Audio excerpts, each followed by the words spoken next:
수요 입문 모임을 시작하도록 하겠습니다. 오늘은 우리 공동 리더로서 밴드에서도 그 많은 컨텐츠 글들을 올리시고 또 개인 유튜브도 운영하고 계시는 유일 선생입니다. 유일 선생님이 지금 노력을 굉장히 많은 시간과 노력을 들인 분 유튜브인데 유일의 유일 선생님이 한번 오늘 시작하기 전에 소개를 한번 해주시고 시작하도록 하겠습니다. 유일 선생님 오늘 인생 역전 조선 땅 오늘 마지막 편일 수 있는데 어, 박수로 모시면서 시작하도록 하겠습니다. 유일 선생님 시작해 주세요. 네, 안녕하세요. 유일입니다. 5주 만인가요? 12월 달에 하고 처음 하는 것 같은데요. 인생 같은 조선땅, 뭐 오늘 하고 마지막으로 할 수도 있고 아니면 하나 정도, 사실 할 것은 아주 많습니다. 그런데 너무 이것만 가서는 끝이 없기 때문에 오늘까지 하고 다른 주제로 갈지 아니면은 계속 갈지에 대해서는 한번 생각을 해보도록 하겠습니다. 제가 유튜브 채널은 사실은 세 개를 운영을 하고 있어요. 하나는 역사의 변곡점이라고 하는 거. 그래서 아편 전쟁으로부터 시작해가지고 현재까지 쭉 한중일 세 나라의 역사를 쭉 하는 건데 이제 지금 중일 전쟁까지 와 있거든요. 그래서 이제 그것도 하고 있고 또 하나는 이제 유일의 지식 엔터테인먼트라고 해가지고 그거는 조금 다른 내용입니다. 그래서 그거는 이제 주로 뭐 지도로 보는 역사라든지 이런 것들이 있고요. 오늘 하나 이제 새로 시작을 한 것이 중장년 프리랜서 일자리 채널이라고 하는 것을 만들었습니다. 그래서 제가 이제 중장년이고 제가 나이가 되게 많습니다. 56세나 되거든요. 그래서 여기서 그런 얘기하면 안 되나? 그래서 중장년이 퇴직하고 나서 살아가는 방식은 여러 가지 방식이 있는데 그중에서 제가 이제 프리랜서로 살아가면서 이제는 어느 정도 의미 있는 수준의 수입과 그 다음에 일을 하고 있습니다. 그래서 어디에 일자리가 있는 것인가 이제 그런 것을 지금 오늘 시작을 했거든요. 그래서 제일 마지막 채널은 밴드에다 소개할 내용은 아닌 것 같아요. 조금 다르니까. 그래서 그거는 이제 개인적으로 하고 나머지 부분에 대해서는 많이 참가를 해주시면 고맙겠습니다. 이까지만 얘기하고요. 인생 역전 조선 땅 이제 네 번째 편 시작하겠습니다. 화면 공유를 이제 한번 해볼게요. 항상 이게 때가 제일 어렵더라고요. 보이시죠, 화면? 네, 잘 보입니다. 예, 예, 인생 역전 조선 땅. 이제 2월 2일 날 이제 새로운 사람들에 대해서 얘기를 해보도록 하겠습니다.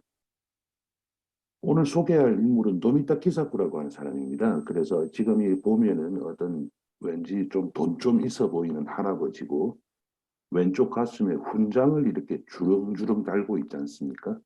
좀 잘 나갔다는 얘기죠. 그런데 제가 인생 역전 조선 땅이라고 한다면 이 사람이 일본에 있었으면 아마 이렇게 안 됐을 가능성이 큰 사람이거든요. 그래서 이 사람에 대해서 그런데 아마 깜짝 놀라실 수준일 겁니다. 어디까지 와 있는가. 그리고 이 사람이 하나하나 했던 것이 지금 우리에게 어떻게 다가오는가도 아마 그렇게 단순한 얘기가 아닙니다. 하나하나 소개해 보겠습니다. 이게 지금 아주 맛있는 에이프, 그러니까 사과 아닙니까? 그런데 우리나라에 이제 사과가 제가 춘천에 살거든요. 그래서 춘천에 요즘 사과가 상당히 맛있습니다. 그런데 원래 사과 이러면 우리가 대구 생각 많이 하지 않습니까? 근데 이제 지구 온난화 때문에 춘천으로 많이 올라와 있고 대구 이쪽에는 이제 산 위에만 사과가 된다고 하더라고요. 근데 원래 이 사과가 우리나라 사과가 아니라고 합니다. 저도 이 농학 쪽이 잘 몰라서 그러는데 원래 우리나라 사과는 능금이라고 하는 게 있는데 이거하고 조금 다른 학명도 다르고 종도 좀 다르다고 하거든요. 근데 사과를 이제 일본에 가면 일본 말로 링고라고 해요. 링고. 그 이름이 왠지 좀 영어 같아서 했는데 알고 보니까 영어는 아니고 그야말로 일본어인데 왜 링고라고 하느냐면요. 능금이라고 하는 말을 그 당시에 우리나라에서 한자로 임금이라고 썼다고 합니다. 우리가 그 왕이라고 할 때 임금하고는 아무 관계가 없고요. 숲을 금자에다가 금자는 나무 목변에 왜 금수 금수만도 못한 놈 할 때 짐승 금자 있지 않습니까? 나무 목변에 그 금자 써서 임금이라고 했는데 이것이 일본으로 가가지고 일본식 발음으로 링고라고 부르는 겁니다. 그래서 이 사과인데 이 사과는 지금 우리나라 사과는 거의 다가 서양종입니다. 근데 서양종이 일본의 아오모리라고 하는 곳으로 갔다가 그 종이 들어온 겁니다. 그래서 지금 우리가 먹고 있는 사과가 그런 것이라고 하는데요. 서양 품종이 처음 들어온 것은 인조 때입니다. 그래서 그 왜 그 소현세자하고 복림대군이 청나라로 잡혀갔지 않습니까? 갔다가 갔을 때 사실은 그 두 사람 얘기만 잘 알아요. 소현세자는 그 이후에 죽었잖아요. 그런데 복림대군이 효종이 되죠. 그런데 사실은 세 사람이 갔거든요. 그래서 그 셋째 아들이 있습니다. 안평대군인데요. 이 안평대군이 가지고는 왔는데 이것이 이제 농업으로까지는 못 갔던 거죠. 그런데 이제 조선 말기에 서양 선교사가 들여왔다라고 하는 말도 있고 서양식 사과를 그 다음에 윤병수라고 하는 사람이 우리나라 원산에서 일본 아오모리 사과를 갖고 와서 1902년에 재배를 시작을 했다고 합니다. 이때 재배한 종이 바로 국광하고 홍옥 두 개입니다. 아마 국광, 홍옥 두 개는 여러분들이 늘 들어보셨을 겁니다. 그런데 비슷한 시기에 일본에서 사과를 갖고 와서 정반대 방향이죠. 대동강 하구에 있는 진남포, 진남포하고 지금 남포하고 약간 다릅니다. 신의주하고 의주가 약간 다르듯이요. 진남포에서 사과를 재배했던 사람이 있습니다. 그 사람이 바로 도미타 기사쿠라고 하는 앞에서 얘기했던 사람입니다. 그러면 이 사람이 사과를 가져왔구나라고 생각하기 쉬운데 예, 물론 사과도 가져왔고 이걸로 큰 돈을 벌었죠. 그런데 그것만으로 끝이 나는 사람이 아니라서 이렇게 소개를 드리는 거 아니겠어요? 사과를 가져와서 뭐 과연 얼마나 돈을 벌었기에 아까 그 왼쪽 가슴에 보면 그렇게 주렁주렁 그 훈장을 달 만큼 받을 수 있었던가 그 얘기가 좀 다를 겁니다. 이 사람이 지금 제일 중요한 것은 이게 고려 청자입니다. 이 부분에 있어서 오늘 우리가 얘기를 좀 많이 해야 될 것 같은데요. 고려 청자를 이 사람이 만들었습니다. 근데 만들었는데 어떻게 만들었는가가 중요하겠죠. 그래서 이 고려 청자라고 하는 것이 이 사람 입장에서는 사실은 가장 큰 업적이라고 할 만합니다. 그래서 이 부분에 대해서 하나하나 설명드리겠습니다. 이 사람이 원래 어디 사람이냐면 일본의 그 효고경, 효고현. 그러니까 어디냐면요. 그 일본의 코베 있지 않습니까? 코베. 코베 사람, 그 코베는 아니고요. 코베 부근에 있는 시골 사람입니다. 그래서 아버지 직업이 뭔가를 제가 한참을 찾았는데 딱 한자 나오더라고요. 양조업을 했다. 술을 만들었다는 거죠. 그러니까 일본의 경우에 그 전통 사회에서도 그렇고 뭐 지금은 많이 못했습니다만은 일본 전통 사회에서 아주 대표적인 벤처 기업이 바로 양조업입니다.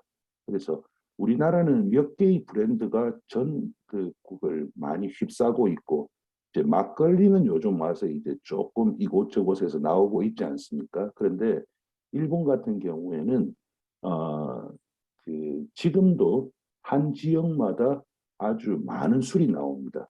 그래서 누구라도 자기가 양조장을 운영을 할 수 있어요. 그래서 장사가 잘 되면 부자가 되는 거죠. 근데 아버지가 뭐 양조장을 하기는 했는데 그 브랜드가 뭐 그렇게 지금 유명하지도 않고 한 거 보면 그냥 먹고 살만한 직업이긴 했는데 그렇다고 해서 뭐 그렇게 대단한 부자는 아니었던 것 같습니다. 그래서 그런데 이 사업이 망해버렸습니다. 아버지 사업이 망하다 보니까 자기가 이제 돈을 벌어야 되죠. 그게 16살 때입니다. 돈을 벌어야 하는데 이 사람이 뭐 별로 이것저것 해봤는데 잘 안 됐던가 봐요. 그래서 야반 도주를 했습니다. 일본에서 아예 야반 도주를 해버렸습니다. 그래서 도망을 어디로 갔느냐면요, 대만으로 갔습니다. 대만에서 이제 대만도 일본 식민지지 않습니까? 대만에서 뭘 한번 해보려고 했는데 그것도 좀 잘 안 됐던가 봐요. 그래서 대만에서도 사업이 이제 실패를 하고 또 빚도 지고 해가지고 두 번째 야반 도주를 해버렸어요. 그래서 야반 도주를 두 번 튀어버렸죠. 그래가지고 온 땅이 이제 조선 땅입니다. 그게 1899년 8월 1일입니다. 8월입니다. 1899년입니다. 이제 그리고 나서 여기서 이제 뭘 했느냐면 조금 있다가 나무 밑에서 일을 했어요. 나무 밑에서 일을 하다가 러일 전쟁이 터졌습니다. 러일 전쟁 터진 게 1904년이지 않습니까? 그래서 일본군이 이제 그 전쟁을 하려면 뭘 먹어야 되죠. 그래서 식재료 그 중에서 채소를 이제 공급을 해야 되는데 이 사람이 이 채소를 진남포 부근에서 그 채소를 좀 수확을 해서 일본 군에 납품을 했던 겁니다. 그런데 돈을 조금 벌었어요. 그렇게 큰 돈을 벌지는 못했습니다. 그래서 겨우 이제 뭐 먹고 살 정도 이렇게 됐나 이제 했는데 전쟁이 이제 빨리 끝이 나버렸죠. 원래 전쟁이 오래 갈 거로 생각을 했거든요. 그래서 돈을 조금 번 돈을 가지고 다른 것도 안 하고 그걸로 땅을 샀습니다. 어느 정도 샀느냐면요. 진남포에 한 3만 평 정도 되는 땅을 샀습니다. 그러니까 3만 평이니까 작은 땅은 아니지만 그렇다고 해서 뭐 3만 평 가지고 어마어마하다라고 얘기하기는 어렵죠. 그래서 한 3만 평 정도 되는 땅을 이렇게 샀는데 전쟁이 빨리 끝나버렸어요. 그러니까 이 땅이 붕 떠버렸던 겁니다. 땅을 가지고 할 게 없었던 거죠. 그렇게 해가지고 이 사람이 또 어떻게 하나 생각을 하다가 생각난 것이 아오모리에 있는 사과 묘목을 가져왔던 겁니다. 이게 이제 지금 아오모리에 있는 사과 묘목인데요. 우리나라하고 같은 겁니다. 이거는 같은 종인데요. 여기에서 돈을 상당히 많이 벌었습니다. 그러다 보니까 음, 진남포 부근에서는 지역 유지가 되었죠.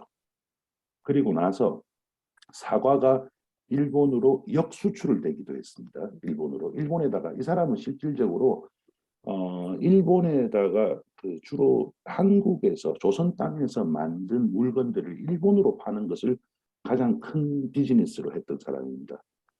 이제 여기에서 이제 문제가 생기는데 과일을 외국으로 이제 수출을 하기 위해서는 당연히 검역 절차, 쿼런타인, 검역 절차가 있지 않습니까?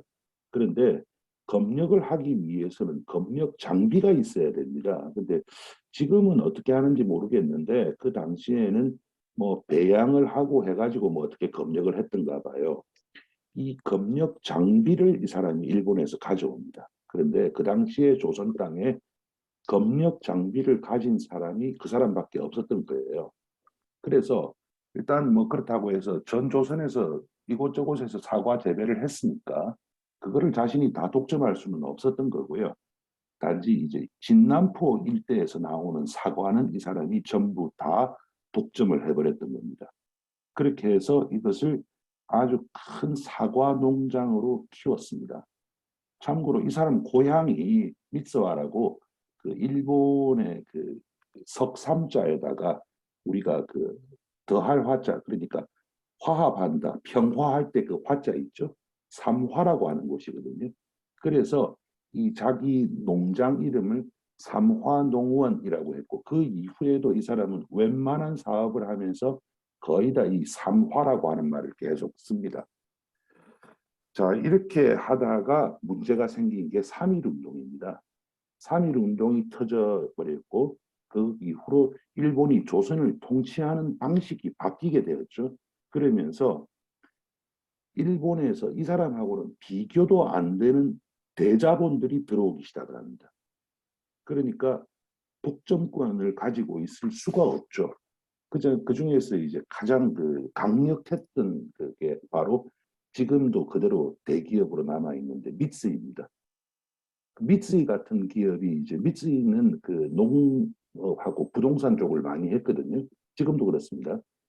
그런 기업이 들어오니까 이 사람 정도로는 뭐 비교가 안 되죠. 그러다 보니까 이 사람은 뭔가 딴 생각을 할 수밖에 없었습니다. 그래서 여기에서 아주 아주 큰 발상을 합니다. 그리고 그 여기서부터가 이 사람에 대해서 평가가 엇갈리는 지점입니다. 사실 지금 여기까지는 그냥 일본 사람 한 사람이 한국에 와 조선 땅에 와가지고 사과 농사 잘 지어서 큰 돈을 벌었다까지는 문제가 있을 이유가 하나도 없죠. 그런데 이제 여기서부터 이제 평가가 엇갈리기 시작합니다. 그게 바로 도자기입니다. 그래서 이 사람이 도자기에 대해서 이제 관심을 가지기 시작합니다. 지금 이제 도자기에 대해서 이게 지금 그 일본 큐슈에 있는 도자기 공방입니다. 도자기 공방인데요. 이 사람이 이제 도자기를 만들고 싶은데 당장 이 사람은 도자기를 만드는 기술을 가진 그런 공인은 아닙니다. 그런 사람은 아니거든요. 그런데 도자기를 했던 이유가 있습니다. 그 당시에 이제 일본이 우리나라를 그 병합하는 데 있어서 가장 큰 역할을 했던 사람은 그 전부터 오랫동안 우리나라에 대해서 막강한 영향력을 행사했던 이토 히로부미가 있죠. 그 다음에 초대 총독이었던 사람이 데라우치 마사다케라고 하는 사람이 있습니다. 이 두 사람이 전부 다 조선 도자기 바였습니다. 그래서 조선 도자기를 어마어마하게 사모았습니다. 보통 이제 얘기를 하기에는 뭐 야나기 무네요시라든지 이런 뭐 사람들 이름을 얘기를 많이 하거든요. 그런데 그 사람들은 어디까지나 상인이었고 가장 큰 고객은 따로 있었거든요. 그 사람이 이토 히로부미라든지 데라우치 총독 이런 사람들이 조선 도자기에 있어서 그야말로 빠였습니다. 그런데 일본하고 이제 무역이 딱 개시가 되죠. 1876년에 일본 큐슈에 있는 도자기들이 이제 들어옵니다. 그러니까 조선 도자기는 설 땅이 거의 없어집니다. 왜냐하면 일본 같은 경우에 이미 도자기를 공장에서 생산을 하고 있었거든요. 그러다 보니까 일단 가격 경쟁력에서 상대가 안 되고 그 다음에 디자인적인 세련미라든지 그 다음에 특히 더 중요한 것이 뭐냐면요. 마케팅 기술입니다. 마케팅에 있어서 우리나라 그 당시 조선의 도공들 조선 도공들이 임진왜란 때 일본으로 다 잡혀갔지 않습니까? 예, 다 그 사람들이 후예들입니다. 그 사람들이 핏줄로 후예도 있고 아니면은 그 사람들로부터 그냥 배운 제자들도 있습니다. 그래서 그 사람들이 이제 그 나중에 일본 큐슈 일대에 아주 큰 그 도자기 산업을 만들었고 그래가지고 지금도 그 뭐 지지난번이었던가요? 우리 그 완고흐 이런 사람들 그림 보면 일본 그림이 거기 막 나오고 일본 도자기가 나오지 않습니까?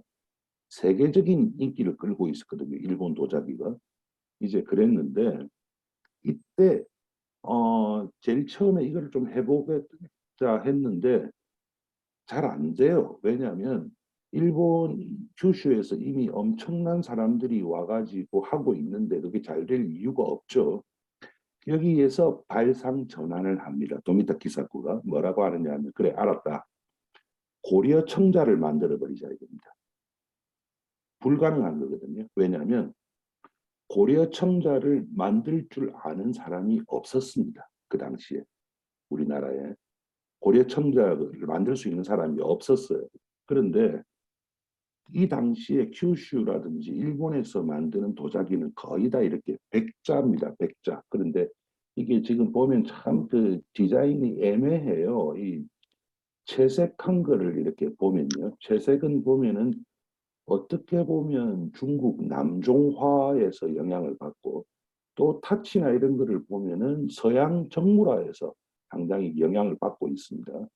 그런데 이 백자를 만드는 것은 더 이상 경쟁력이 없었던 거죠. 그렇다면 남는 것은 딱 하나 고려 첨가죠. 그러니까 도미타가 뭔가 이제 해야 됩니다. 그래서 이게 이제 사람을 하나 소개를 받습니다. 이 사람이 누구냐면요. 여기 보면 사람 이름을 이제 해놨죠. 이 사람에 대해서 제가 자료를 어마어마하게 찾았는데 딱 두 개밖에 없거든요. 그 두 개에 대해서 지금 다 보여드릴게요. 하마다 요시노리라고 하는 사람입니다. 하마다 요시노리. 그런데 1882년에 태어나서 1920년에 죽었으니까 뭐 그렇게 오래 못 살았죠. 여기 보면 39살에 죽었다고 돼 있네요. 근데 여기에 보면 아리따 공업학교를 졸업했다라고 돼 있습니다. 요 이름을 조금 기억해 주세요. 아리따 공업학교. 이 사람이 구마모토 현 사람인데 뭐 어디 가서 카라츠는 구마모토가 아닙니다. 카라츠에 가서 뭐 뭘 하고 하다가 명치 42년에 그러니까 명치 44년이 한일 합방되던 해거든요. 조선에 가가지고 삼화 아까 제가 말씀드렸지 않습니까? 삼화라고 하는 이름을 미스와 이 이름을 늘 썼다고 그 사람이 삼화 고려요의 경영 담당자와 함께 오래된 도자기를 부흥했다라고 나와 있습니다. 그래서 제가 그때부터 사실은 지금 이 글은 제가 쓴 지가 한 1, 2년 정도 된 글인데 원래 글이 있지 않겠어요? 근데 이 사람을 그때부터 또 찾아 들어갔습니다. 찾아 들어가니까 정말 자료가 없어요. 그런데 나는 이 사람에 대해서 알아야 되거든요. 그래서 보니까 이 사람이었어요. 이 사람 아닙니다요. 동그라미 이 사람 아니고요. 이 사람은 이 글을 쓴 사람이고 요 사람입니다. 점죠. 그래서 1899년에 구마모토에서 수업 중, 즉 아직 도자기 만드는 것을 배우고 있던 16살의 16살이다 이겁니다. 그래서 이 사람이 하마다 요시노리 이 사람이 요 젊은 사진입니다. 이 사람을 어떻게 데려옵니다.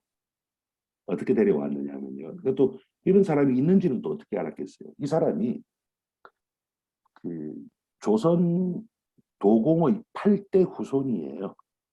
근데 핏줄로 후손인지 그냥 제자로서 후손인지까지는 저도 아직 못 봤습니다.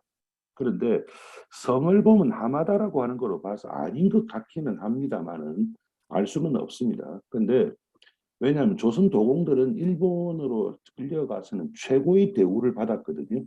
그래서 대개 자신의 성과 관련해서 일본 성을 만듭니다. 그래서 흔적이 남아있게 만듭니다. 그런데 이 사람은 그렇지가 않았던가 봐요. 그런 거로 봐서 조선 핏줄은 아닌 것 같기도 하고 그렇습니다. 제가 알 수는 없는데 여기에 보면은 지금 이 자료가 무슨 자료냐면요. 여기 이 글을 쓴 사람 이름 보세요. 데라우치 아닙니까? 데라우치. 그렇죠? 이게 조선 총독 데라우치의 동생의 손자인가 그래요, 이 사람이. 그런데 이 사람이 앞에 보였던 이 동네예요. 아주 조그만 동네. 이 동네의 역사를 쓴 그 자료입니다. 그런데 이 사람이 이래 보면 제가 한번 읽어볼게요. 일본말로 읽진 않을 거니까 걱정하지 마시고요. 자, 데라우치 총독은 그 다음에 여기에 도미타, 지금 얘기하는 도미타 기사코 얘기입니다. 도미타의 열의에 감동을 해가지고 자기 친척이 누구였느냐 하면 아까 아리따 공업학교라고 했지 않습니까? 의 교장인 데라우치 신이치 같은 데라우치죠. 에게 기사 파견을 요청해가지고 이 사람이 이 학교 졸업생 중에서 앞에 말했던 이 사람을 적임자라고 해서 추천을 했다는 것이죠. 그래서 와가지고 이 사람은 뭐 어떤 사람이고 뭐 청자를 손으로 만드는 누구의 장남이고 뭐 그 이후에 뭐 고생을 했고 1900년에 파리 만국 박람회에 출품해가지고 입상을 했고 하는 위인전 비슷한 것이 막 나옵니다. 이 사람을 데려왔습니다. 자, 그 당시에 음, 다 찾아봤냐라고 하면은 뭐 알 수는 없죠. 그런데 일본 땅, 조선 땅을 다 합쳐가지고 청자 만들 수 있는 가문이 이 가문 하나였던 거예요. 다른 데서는 청자를 못 만들었습니다. 그래서 이 사람을 어떻게 섭외를 했는지는 모르겠는데 어쨌든 여기 보면 데라우치 총독의 친척이 추천을 했다고 하죠. 그래서 이 사람을 데려왔던 거죠. 그렇게 해가지고 이 사람하고 그 동생까지 같이 초청했습니다. 그런데 이 사람은 아까 보시다시피 39살에 빨리 죽었지 않습니까? 그러다 보니까 오랫동안 그 일을 하지는 못하고 그 동생이 그 일을 이었습니다. 이 사람이 그러니까 8대죠. 그러면 대충 계산해 보면 1대를 이제 지금 개념으로는 한 대충 한 240년 정도 되지 않습니까? 8대면 30 곱하면. 근데 그 당시에 애를 좀 빨리 낳았잖아요. 그러니까 한 200년 정도 안 되겠습니까? 그러니까 지금 하는 얘기가 1900년경 얘기입니다.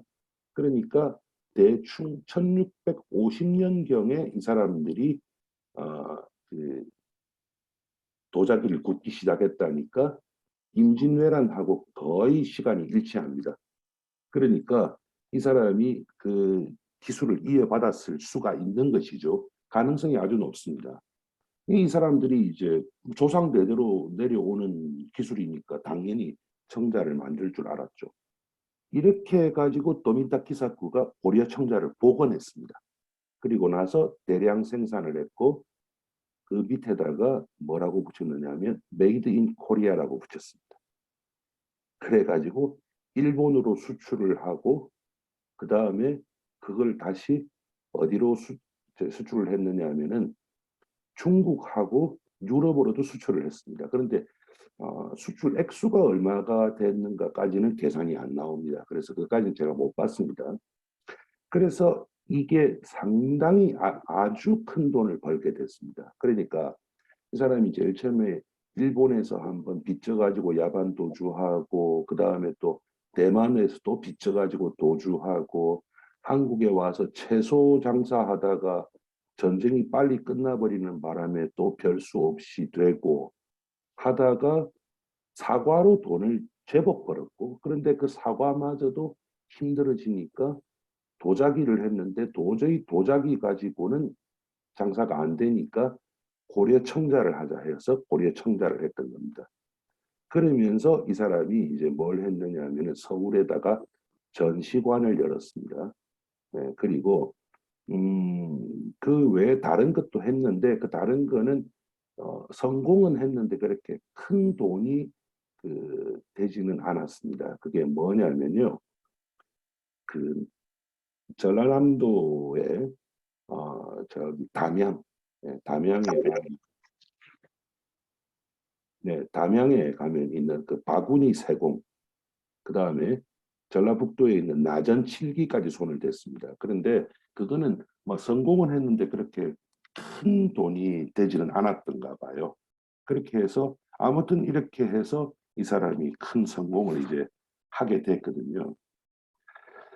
자, 이제 여기서부터가 이제 얘기가 이제 조금 복잡해지고 재미있어지는데 이 도미타 키사쿠에 대해서 제가 지금 왼쪽에는 우리나라의 그 네이버에서 구글에서 찾은 거고요. 오른쪽은 우리나라 네이버에서 찾은 겁니다. 그러니까 논문이 조금 나오죠. 그런데 이 논문이 어떤 내용인가에 대해서는 이제 나중에 한번 논문 중에 하나를 조금 보여드리면서 다시 말씀드리고요. 일본에 가서 이제 찾아보니까 일본 자료를 보니까 이게 지금 뭐 몇 개 나오는 것 같은데 사실은 거의 다 한국 자료들입니다. 또는 한국 사람이 쓴 자료들입니다. 그러니까 별로 없는데 어떻게 찾다 보니까 도미타 키사쿠에 대해서 여기에 인사흥신록 데이터베이스라고 하는 게 있어요. 그래서 이거를 보니까 뭐 이렇게 저기 훈장을 받았다 뭐 등등 이렇게 쭉 나오는데 직업하고 그다음에 바이오그래피가 너무 재밌습니다. 그래서 요거 두 개를 제가 확대해서 보여드릴게요. 먼저 직업입니다. 여기에 보면은 제가 자 보겠습니다.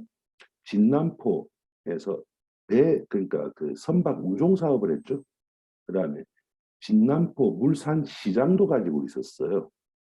그 다음에 총령, 이게 통령입니다. 통령 7기 공각을 가지고 있었어요. 그 다음에 서선이라고 하면 서조선 조면, 그 다음에 잠사, 그 다음에 조선 미술품 제작소, 그 다음에 조선 수산 수출, 그 다음에 조선 생명보험, 그 다음에 동양축산공업, 그 다음에 조선 서적. 이렇게 수도 없이 많은 회사를 이 사람이 가지고 있었던 겁니다. 그 다음에요. 이 사람의 바이오그래피에 대해서 한번 알아보죠. 여기에 보면은 원래 이제 이런 거 쓸 때는 좀 그 사람에 대해서 좋게 써주지 않습니까? 그건 뭐 어쩔 수가 없는 거죠. 좋게 써주는데 보니까 뭐 그 어떤 집안의 자손이고 뭐 그 집안이 좋은 집안이고 이런 얘기가 쭉 나오는데 너무 재미있는 얘기가 하나 나와요. 경성 치과의학교를 설립했다는 말이 나와요. 이게 무슨 말이죠? 지금 이제 이 정도까지 가버리면 사과라든지 도자기 수준을 넘어서죠, 이제. 그래서 한번 알아봤습니다. 한국민족문화대백과의 경성치과의학전문학교가 하니까 1922년 4월에 경성치과의학교가 설립되었다라고 돼 있거든요. 서울대학교 치의학대학원 홈페이지입니다. 여기에 보면은 1922년 경성치과의학교 설립으로 시작된 이렇게 돼 있죠. 자, 앞 페이지 다시 보죠.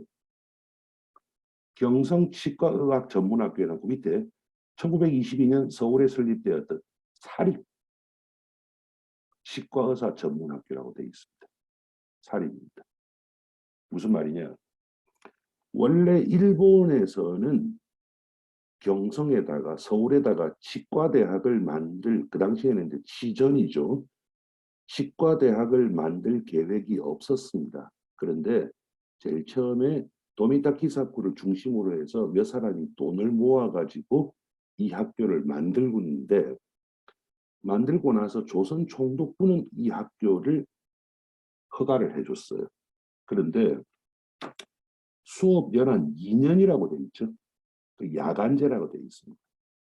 그러다가 그 다음 해에 수업 연한을 3년으로 연장하고 전임 교수를 초빙하고 주간으로 개편했죠.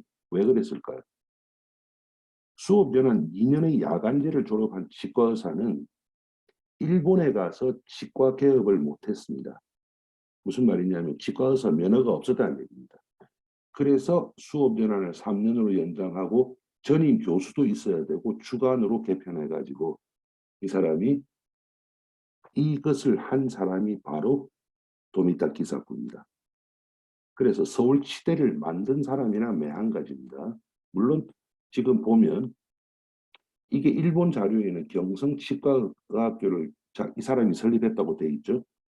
근데 여기에는 똑같은 말이 나오는데 일본 사람 이름이 쏙 빠져 있죠. 여기에도 똑같은 말이 나오는데 일본 사람 이름은 하나도 안 나옵니다. 이 차이입니다. 이게 뭐냐면요. 그 당시에 훈장을 수여했던 겁니다. 그래서 이 사람이 여기에 보면 도미타 키사쿠라고 하는 이름이 이렇게 나옵니다. 조선 총독 테라우치가 이 사람에게 훈장을 주고 거기에 대해서 일본 본국에서 확인을 해야 될 거 아니에요. 훈장을 줬으면 확인하는 일본 문서입니다. 이게 일본의 국립공문서관이라고 하는데 디지털 아카이브예요. 그 제가 집에 앉아서 이게 다 들어갑니다. 그래서 이렇게 해서 훈장을 받았는데 훈장을 받은 이유가 뭐냐? 돈 벌었다고 훈장 주지는 않잖아요. 뭔가 좋은 일을 했으니까 훈장 주지 않았겠습니까? 이게 바로 치과대학 만들어서 받은 겁니다. 하나 더 갈까요? 여기에 보면요. 신조선, 그 다음에 성읍 명감 해가지고 조선에서 여기 한국 사람들도 많이 들어가 있습니다. 조선에서 사업을 크게 한 사람들의 이름을 쭉 하는데 여기에 보면요. 지금 이제 그 서지 자료를 보면 1, 3, 2, 5전 1, 그다음에 여기 조그만 글자가 보이죠? 이게 초자입니다. 우리나라 글자 초자입니다. 이 뭐냐면요. 이거 우리나라 그 저기 국립도서관에도 있고 그다음에 정신문화연구원에도 있습니다. 그래서 여러분들이 이런 자료를 보고 싶으면은 5,200원만 내면 자기가 사는 도서관으로 이 책이 날라옵니다. 여기에 보면은 이 진남포라고 하는 곳에 대해서 설명이 쭉 나와요. 제가 전부 다 이거 스캔 다 해놨는데 여기 보면 뭐 연혁이 어떻고 뭐 이런 뭐 동계치 이런 거 조금 나오지 않습니까? 이렇게 해가지고 뭐 이 당시 일종의 진남포 지금으로 치면 시장이에요. 일본 군인이죠. 그다음에 진남포의 산업이라고 해가지고 뭐 우리나라 여자가 이 저기 배 짜는 그림이 나오고 뭐 이렇게 나옵니다. 그래가지고 진남포에 대해서 쭉 나오고 나서 산업계의 위인 도미타 기사국옹 해가지고 이 사람의 딱 이 사람에 관해서 몇 페이지가 나옵니다.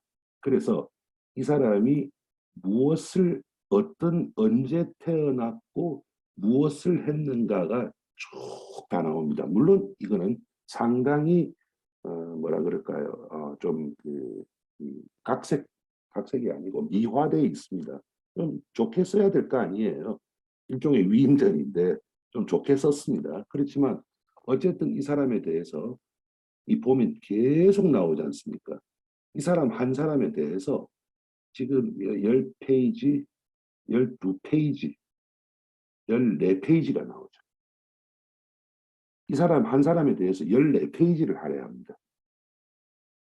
왜 이 사람한테 진남포에서 14페이지까지 할애를 했는가? 사실은 이 사람 얘기는 그 외에도 많기는 해요. 이 사람이 농업을 하면 자기 손으로 하지는 않았을 거 아니에요. 그 당시 조선 사람들을 썼을 거 아니에요. 그런데 그 진남포에다가 학교를 만들어서 자기 그 농장에서 일하는 사람들의 자제들은 전부 다 무료로 다 공부를 시켰습니다.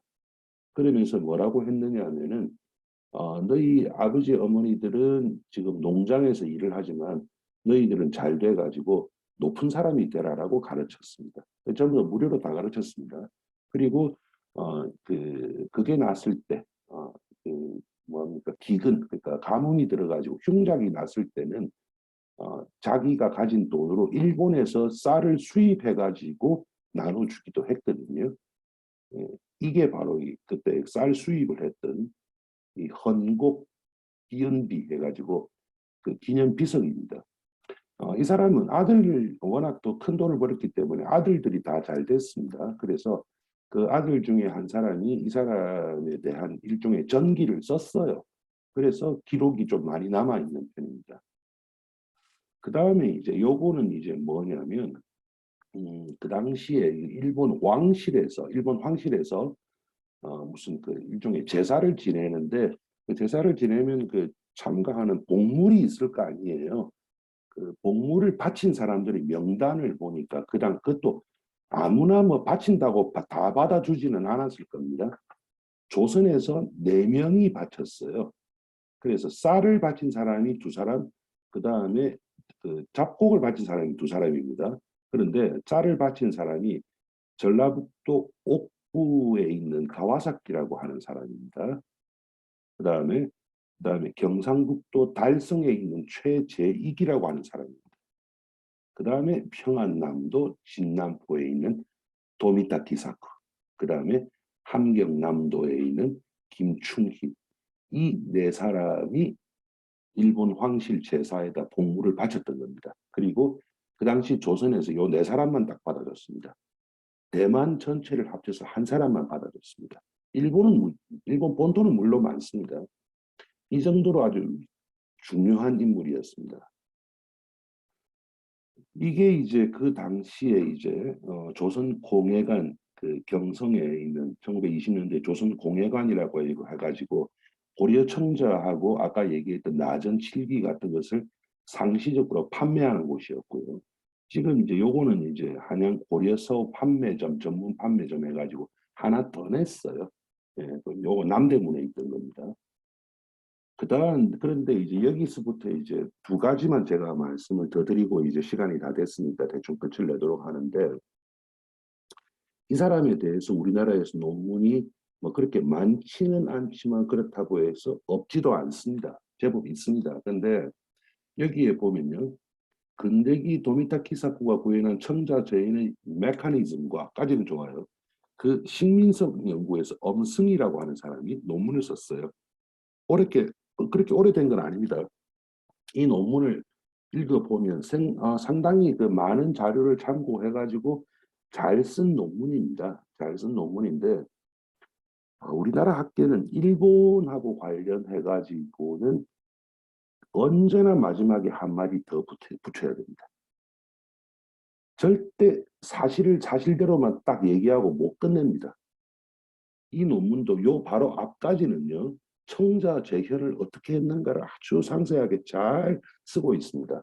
어떤 내용은 저 같은 사람은 내용을 봐도 잘 모르겠더라고요. 제가 도자기 굽는 논문을 본다고 알 수는 없잖아요. 그런데 마지막에 이렇게 쭉 하면 도미따는 근대기에 괄목할 만한 요 활동인 청자 재현을 이해할 수 있는 대표적인 인물이다. 그러나 그렇게 결과적으로 그가 구현한 청자 재현의 전략적인 활동 이력과 영향력을 조선 도자공예의 근대화를 일으킨 식민지적 계몽 인사로서 평가할 수 없다. 그래놓고 식민지 조선에 향한 이권 사업의 일부로서 발전시켰다. 어, 오늘 이 얘기를 우리가 좀 했으면 좋겠는데, 우리나라 사람이 청자를 만들어 가지고 돈을 어마어마하게 벌었다면 욕할까요? 안 했을 겁니다. 못할 겁니다. 그래서 저는 오늘은 이 얘기를 좀 했으면 좋겠습니다. 마지막으로 하나만 더 말씀드릴게요. 이겁니다. 우리나라의 옛날에, 지금은 이름이 이제 바뀌었습니다. 대한민국 미술대전이라는 이름으로 바뀌었거든요. 그 전에 국전이라고 하는 미술 전시회가 있었습니다. 주로 덕수궁에서 했습니다. 그러다가 국전이 오래되다 보니까 문제가 생겼어요. 이 젊은 신예 작가들을 그 상을 주지 못하고 늘 그 위에 있는 상층부 화가들끼리 다 나눠 먹는 거예요. 그래서 이래서는 안 된다라고 해서 심사 체계를 완전히 달리 해버리고 새로 대한민국 미술대전이라고 하는 이름으로 만든 게 1982년입니다. 누가 만들었는지 아십니까? 그게 허문도가 만들었습니다. 허문도가 만들었습니다. 그런데 국전이 그러면 1948년에 시작을 아마 했는가. 그런데 그 전에는 그럼 전시회가 없었을까요? 있었습니다. 그게 뭐냐면요, 제1회 조선미술전람회입니다. 그리고 이거는 이제 그 이후에 조선미술전람회 기사 자료집이라고 뭐 최근에 나온 거겠죠. 이거는 뭐 책보다 알지 않습니까? 이 조선미술전람회를 제일 처음에 하려면 돈이 필요하겠죠. 그 돈을 누가 냈느냐? 도미타 키사코가 냈습니다. 물론 이 사람은 비즈니스 자체가 청자 이쪽 비즈니스니까 연관성도 물론 당연히 있죠. 그런데 뭐 연관성이 있든 어떤 간에 조선미술전람회를 쭉 했습니다. 이거를 바로 조선미술전람회라고 해가지고 선전이라고 불렀습니다. 그 다음에 일본에서도 당연히 전람회가 있었을 거 아니에요. 그걸 일전이라고 했거든요. 그래서 선전. 그 다음에 똑같은 행사를 만주국에서도 했습니다. 그게 만전입니다. 전람회. 그리고 물론 뭐 지금 이 조선미술전람회라든지 국전까지 들어가 버리면 너무나도 복잡한 얘기들이 하고 저 뒤까지 가면은 드디어 민중미술까지 다 들어가게 됩니다. 아주 복잡해집니다. 그런데 이 조선미술전람회를 그대로 이어받은 것이 우리나라 국전이었습니다. 자, 그러면 도미타 키사쿠가 제일 처음에 사과도 중요하죠. 맛있지 않습니까? 사과도 중요한데 사과만 가지고 얘기할 수 있겠는가 하는 얘기는 또 다를 수 있다라는 말씀이었습니다. 52분 정도 흘렀네요.